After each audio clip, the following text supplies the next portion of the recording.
Trump's attack on Venezuela, the dramatic capture of Maduro, and how he is oiling the US war machine.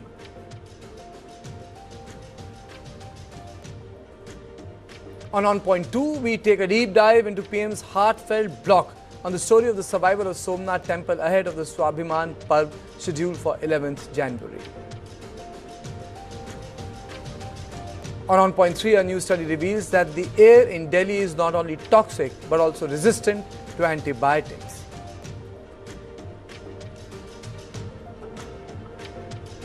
Now let's take a quick look at the headlines. Supreme Court denies bail to Sharjeel Imam and Omar Khalid in 2020 Delhi riot case. Order release of 5 accused citing qualitatively different culpability. Bangladesh bans all broadcasts and telecasts of the Indian Premier League after IPL drops Bangladeshi cricketer Mustafizur Rahman from Kolkata Knight Riders squad. Gas leak at ONGC oil well in Andhra Pradesh. Konaseema triggered fire and mass evacuation. Gas leak during repair work.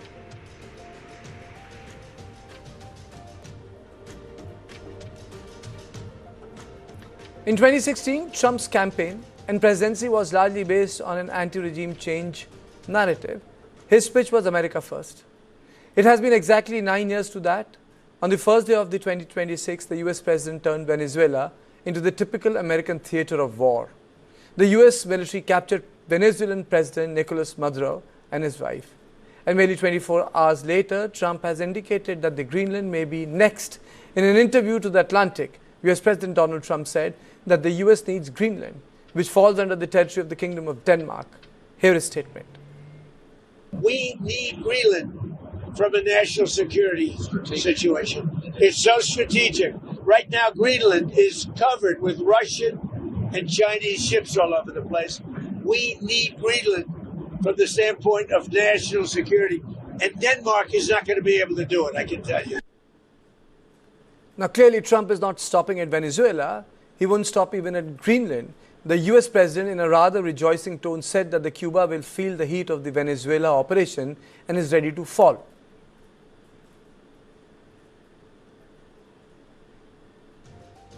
One of the things that is happening, and I think you see it all the time, Howard, you've seen it, that Cuba is ready to fall. You know? Yes.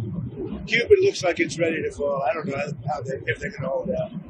But Cuba now has no income. They got all of their income from Venezuela, from the Venezuelan oil. They're not getting any of it.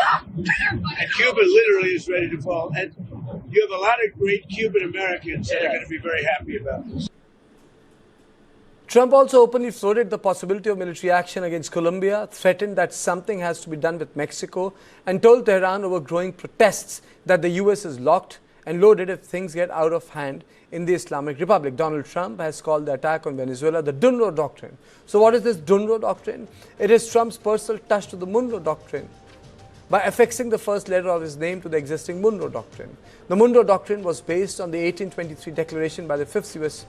President James Monroe, which basically allows for the U.S. to intervene in and run our country until a person in the government of the choice is installed. The doctrine was used to remove European stakes from Latin America. But Trump's wordplay is not much to go by. The very woman who Trump has installed in the Caracas, Delcy Rodriguez, is now rejecting the U.S. claims over Venezuela and has even gone on to say that Maduro is the only legitimate leader. This has forced Trump to change his stance on Rodriguez. In less than 24 hours, he is now threatening her of consequences worse than for Maduro if she does not cooperate. He has even said that a second military strike is possible in Venezuela if the administration does not comply. I'm going to show you through my discussion as to how many coups the Americans have organized in South America, the nature of oil in terms of its spread globally, and senior people associated with the American staff tweeting out the Greenland is next. It's all part of our story. But the big questions are, what is the end result of this naked imperialism? There is no sentimentality in the foreign affairs, so how will it affect global South? Why have we chosen restraint in our language, in our response to what has happened in Venezuela? And is former morality dead in foreign policy? Will this allow China and Russia to become more aggressive in this sphere of influence? India too is surrounded by US-sponsored puppet regimes. How does it affect us? On this issue, I am joined by Ambassador Veena Sikri, former High Commissioner of India to Bangladesh, Professor Swaran Singh, School of International Studies, JNU, and Lieutenant General Sanjay Kulkarni. Thank you very much, all of you, for joining me. My question to Ambassador Veena Sikri is, Madam, morality, even in the formal sense of the word, is it dead in global foreign politics, global foreign policy? Well, I don't think you can ever say that morality is dead, but certainly one can discuss each situation as it has evolved. And I think certainly if you look at what has happened in Venezuela on the 3rd of January, it has shocked the world. I mean, the world really feels very, very uneasy, very uncertain about it. You spoke about India's reaction to this event. I would say that, yes, it is a cautious reaction. It is a reaction based on strategic restraint, but it also is very much to be seen in parallel with what India reacted on the Russia-Ukraine conflict. So I think if one sees it in that context, one can understand the Indian reaction better. And I think certainly it's a first reaction, and it will work out. We have to see how the events work out and what turn the events take. I think there's a lot of uncertainty at the moment in what has happened. We all know, of course, that former President Maduro and his wife have appeared in an American court in New York. But other than that, the situation on the ground is not at all clear, because, as you said, the Vice President Delcy Rodriguez, now sworn in as president, she's still talking about President Maduro. And we don't know about the position of the army of Venezuela. What is the position of the army generals? They've been remarkably quiet so far, and certainly all the people as well. So these issues are going to be very, very important. And President Trump has said about the American companies, oil companies, going to Venezuela. Well, that process hasn't started either, so the reaction to that is not known. Okay. A lot of imponderables. We are still seeing a plethora of reasons coming out as to why President Trump did this. You talked about the Donroe Doctrine. There's a national security strategy of the U.S. which came out, which had a lot of attachment of importance to the Western Hemisphere, to Latin America. There's the role of China in Venezuela and many other Latin American countries that is being talked about. The position of oil, Venezuela as the world's largest resource base of oil, Okay. and that Venezuelan oil is the one most suitable for American refineries, and that could be one of the big reasons. But certainly it has added a lot of uncertainty, further uncertainty, and further a great deal of angst to the But global Ambassador situation. Sikri, for the world, the question is, and on this I'd like to join Professor Swaran Singh, where will Donald Trump stop? I mean to say, he has been talking about Greenland much before Venezuela. I mean, say the world waited for the entire operation to take place. When the Gerald Ford was diverted from Mediterranean, people knew what was happening. It was a plan which was in front of the people. They were expanding the runway in the Puerto Rico. They were deploying nuclear aircraft carrier. They were deploying multiple troops there. So it was there. So do you think that is there a possibility that one day he'll just go over and take over Greenland? And these are the number of coups with the America has done. We made a special graphic. So these are the dates, these are the years in which Americans just changed the regime in South America. So my question, I have got two questions to you. The regime change in South America, and can they actually take away Greenland from the Kingdom of Denmark? First of all, let me say that whatever we know of is that the Defense Minister, Vladimir Padrino, has said that the armed forces are in support of the new acting president, Delcy Rodriguez. That's the only confirmation we have on the ground, that she has army's support as far as her being the president is concerned. Now to your question, how far the president will go, I think the world usually remains much more optimist. We saw the same thing happening when 8 months of nearly 800,000 soldiers were deployed on borders of Ukraine. Much of the debate around the world was, oh, Russia is only trying to pressurize Ukraine to behave. It's not going to really invade. And likewise for now, almost first week of September onwards, The deployments around Venezuela, then of course entire blockade, interdiction of some boats and people being killed. I think more than 100 people were killed during this period, and then bombing of Venezuela on land, and finally this Delta Force operation. The world perhaps remains far more optimist, saying that perhaps things are not going to go as bad as that. But I agree with you that it's not the first time. I mean, go back to 1952 of Cuba. Uh, I think nearly about 20 cases are cited which have been pro-US coup attempts in some of the countries, even twice in Latin America. So this process has been always there from the time of Roosevelt, when Monroe Doctrine was redefined to say it's not simply saying outsiders should not come here, but United States can go into some of these countries to resolve their problems at that time. But now it's clearly whimsical in that sense. So fundamentally, we all knew the President Trump's way of doing things were unconventional, to put it politely. But now, after this operation and the way spectacle of President Maduro is being created in New York, I think the same tweets will have much different meaning. The connotations are going to be very different, and it's not going to be perhaps limited to only Latin America. And I understand there's already a conversation. There is a social media conversation about Denmark also now, the Greenland, which may not happen, but the whole sense of paranoia about it is going to be very different. And that is flaunting the basic fundamental rules of the game of national sovereignty being sanctimonious, national borders being sanctimonious, people treating each other on equal basis, etc., etc. The way this operation has happened on the ground, and we are gradually beginning to know the kind of death and destruction that this operation has done. Of course, President Trump said none of the soldiers of United States were killed during that time. But again, Defense Minister and the Interior Ministers of Venezuela have said dozens and dozens of people have died during this operation, and President Trump himself spoke about a lot of Cubans have died, etc., etc. So what happens to neighboring countries? The whole instability, we are hearing the violence on the ground is going to be increasing there. Instability is going to increase. Will that put an end to the drugs trade? I'm not sure. Was Venezuela the major hub of drug trafficking? I'm not sure. There are so many other hubs of drugs trafficking in that sense. So it's fundamentally whimsical approach of one president of United States that has enormous power at his disposal, and is willing to contemplate how he can reduce Chinese influence in Latin America, how he can get greater control on resources, and teach every other head of the state or government that they must fall in line, etc., etc. So fundamentally, the whimsical nature of his tweets will now be read very differently around the world. Okay. General Kulkarni, does America has the capacity to take over lands anywhere it wants? It's not 1820s where America could invade Mexico, arm twist them, force them to take areas from Colorado to Nevada to the Baja California.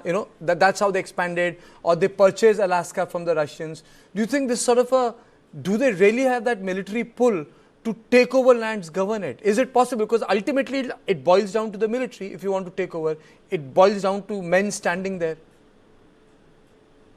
Karthik, in the entire world, might is right. And that's what the United States intends to do, has done, has been doing. It was a unipolar world after the collapse of the Soviet Union. The multipolarity is not very easy to accept for someone who's been at the top. America has all the resources. Nothing can stop America from doing what it wants to do, provided the other person has got some guts to be able to retaliate. Can you imagine a country which has been surrounded for so many months? They knew what was coming their way. They did nothing. What could they do? The American eyes were inside. Every movement of Maduro was being tracked. Is it easy for a Delta Force to land from top and be able to take the president within no time and take him away from there? That means there are people within Venezuela who would much like to go the American way. You can buy. You can buy. There's nothing very difficult. And so the Americans have done, and rightly so, the number of the kind of thing that they're showing from Cuba from 1952 till date. How many takeovers? Almost 18 to 19 of them. Where are they? Most of them in Latin America and all of it in North America. And therefore, the Americans, right, like you rightly said, Monroe Doctrine was for Europe and America. Therefore, a bit of a twist to it by Roosevelt, you have the Latin America, the backyard. Who wouldn't want it? When you are number one, you don't want anybody around you. The fact is very, very clear. Americans will do their way, and they have, they have the resources. Since they have dollars, what do they have? Do they need to have gold to print dollars? Nothing.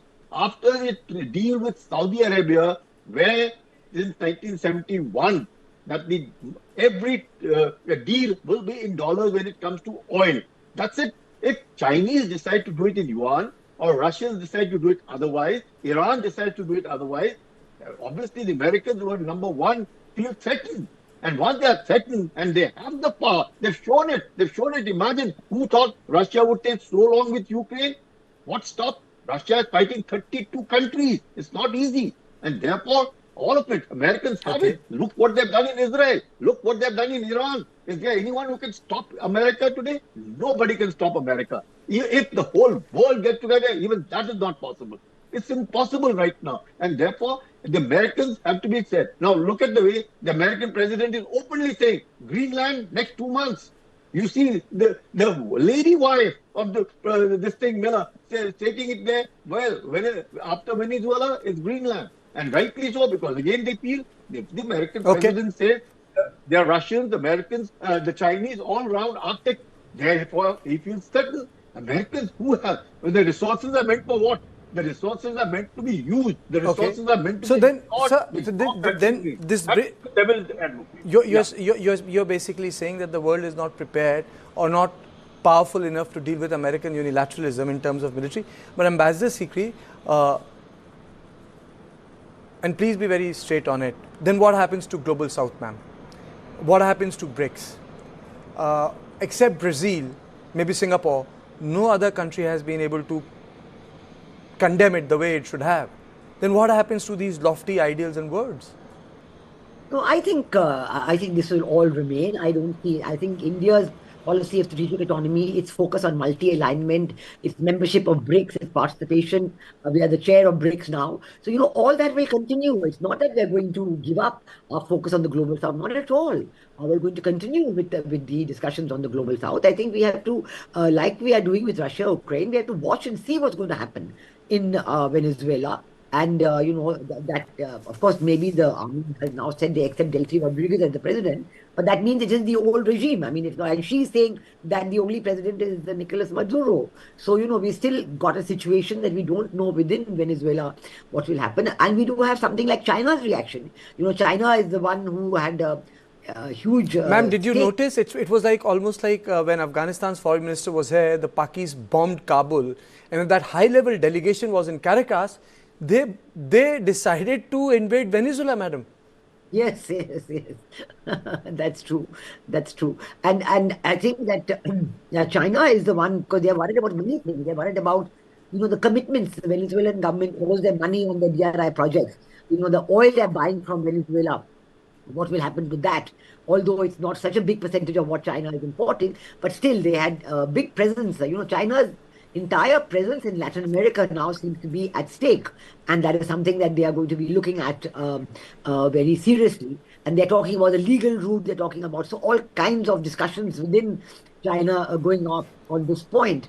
I think Russia's reaction is also very interesting. The Russia-Venezuela relations are also quite strong, and Russia had earlier on been making some noises about, don't do this, etc. So I think the whole world is really holding its breath to see what will happen in the next step within Venezuela. Because let's also face it that after President Trump said that he's going to run the country, he said earlier on that now he's going to run the entire country, he's going to be run from America, and he told Marco Rubio and Pete Hegseth, the Secretary of War, that you run the country. But then Marco Rubio has already given a qualification that they're not going to be running it on a day-to-day basis. He's just going to be in touch with Delcy Rodriguez and so on. And I think, the other factors coming out that it's... Ma'am, do you think that UN has turned into another League of Nations? Who? No? No. I think Nations? Another League of Nations? No. The discussions within the UN Security Council... Do you think it's still relevant, madam? Well, it has to try to be relevant. The point is not League of Nations or UN. The question is that this multilateral organization is important. It is going through very bad times. It has been completely ineffective. Of course, India and other countries have been talking about expanding the Security Council. I think that would give it more balance and it would give it more effectiveness because you'll have a more representative sharing of the power in the Security Council, including the veto power. But I think that the question of doing away with the UN would not come up at any point because it has to maintain its relevance. And ultimately, the question of the role of BRICS and others and the role of the global south outside the UN has come in because the UN has not done anything about any of this. Okay. But you know what really, Professor Swaran, what really baffles me is, everything is being done by saying or propagating a lie. If you recall, Saddam Hussein lied before he invaded Kuwait. And I remember as a school-going child, if I remember it correctly, he said, Kuwait has stolen our oil. The ancient geography or the pre-colonial geography. And he said, they have stolen our oil. And President Trump has done Saddam Hussein in Venezuela. He's saying that they took away our oil and other material. But that was the nationalization which the country went in 1975 or 76. That was the process of nationalization furthered by Hugo Chavez. So, I mean to say, people are lying. It's like whack the dog. That film, That's true. In fact, for any country to, invade another nation, the narratives often get, rhetorical in the sense of sloganeering kind of thing. So this is normal in each case that the narratives turn out to be partly fictional in that sense. But what is important is that in each of these episodes, it depends on how carefully crafted, nuanced narratives are being built, even with half-truths, or how crude and crass narratives are being built in invading another country. So here is an example of a particular sitting president is being described as a criminal for narco-terrorism, for possessing and supplying guns and so on, of course fentanyl and cocaine included. So here I think it's a very whimsical approach that President Trump has shown. Now, distinction that needs to be made is it's not an easy operation to take out the president of a country. But nevertheless, it does not change things on the ground because the same party, vice president is now president, the consular minister is same, the army and military and police and everyone is same there now.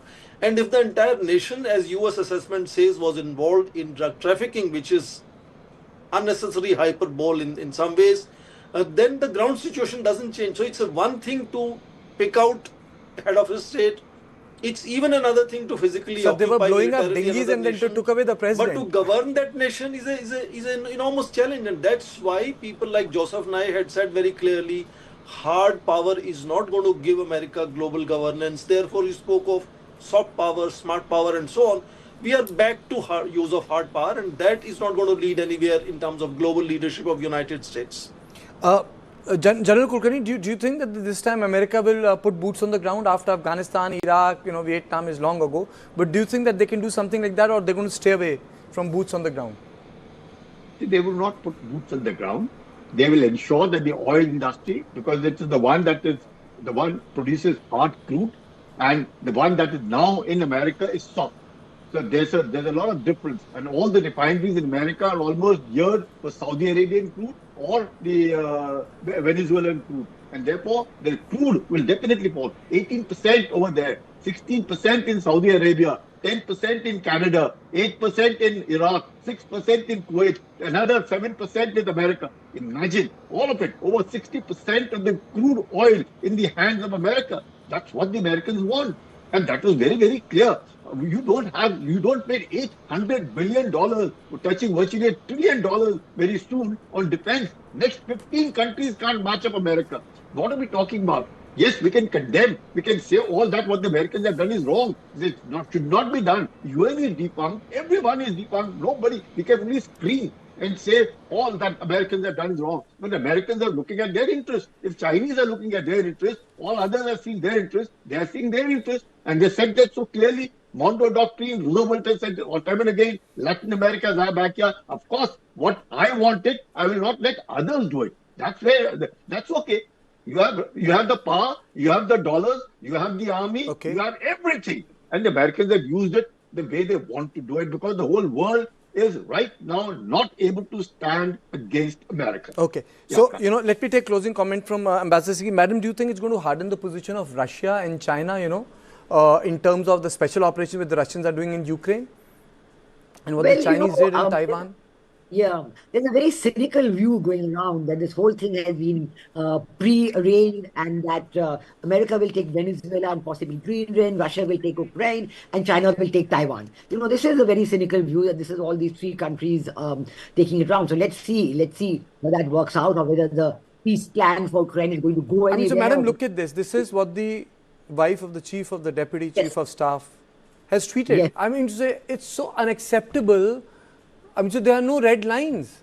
There are no red lines, and Europe finds itself helpless. I mean, Europe, which is supposed to be an ally of America and has been the closest with them, now finds itself helpless in these repeated claims on Greenland. And the Danish leader has just told President Trump, please don't do this anymore. That's all he said. So we will see whether President Trump accepts that point of view or not. But he has certainly appointed his own ambassador to Greenland. And so, and he's told the world that this is my ambassador to Greenland, and he's going to make sure that Greenland comes to America. So I think this kind of, positioning is making the world very worried. There is no doubt about it. But what can happen? And the second thing is that you need to see what actually happens inside Venezuela. We know that the American track record, whether it was in Afghanistan, of course, whether it was way back in Vietnam as well, that all those track records are really not, very successful, and they've almost always ended in various disaster zones. And this time you're seeing one breakaway from the EU, which is significant, where Spain has actually joined up with 5 Latin American countries in jointly condemning the takeover of Venezuela, the kind with Brazil and Chile and Colombia and Uruguay. So that these 5 countries is one core group of opposition to what has happened. But still, at this stage, I think one has to just wait and see of the what is going to happen within Venezuela, and the reactions the world over will be changing gradually. For example, the first thing, let's see what happened to the famous Ukraine peace plan. Is that out of the window? Is it still on the cards? Is it still going to be discussed? Or, is it taken as Madam, I think the anxiety is who's going to stop Donald Trump, who's going to reason with him. Is there going to be a counter pressure within the American political system to someone to challenge him and make him see sense? Or will he just, waste his entire presidency in breaking or destabilizing a rule-based order in whatever form it exists? I mean, so these are the anxieties of the people, and I think for the first time, foreign policy has become such an intensely debated domestic issue globally. I mean, to say something which is so far away is being so intensely debated on Twitter, from Singapore to Shanghai to Auckland to every part of the world, that, if this person can do something like this in a neighboring country like Venezuela, what prevents him? And it makes it even tougher for us. We are surrounded by puppet regimes. I mean, there is no stability in Nepal, there is no stability in Bangladesh, there is no stability in Myanmar. We just brokered almost, in a way, sort of a peaceful relationship in Mali. There is no stability in Pakistan. And I would say our relationship with the Taliban is still young. And then we have China. So, but that's a discussion, Madam, for some other day. Thank you, all of you, for being part of this conversation. So this was all I had on Point 1. Coming up next, after a short break, is Prime Minister Modi's tribute to Somnath Temple.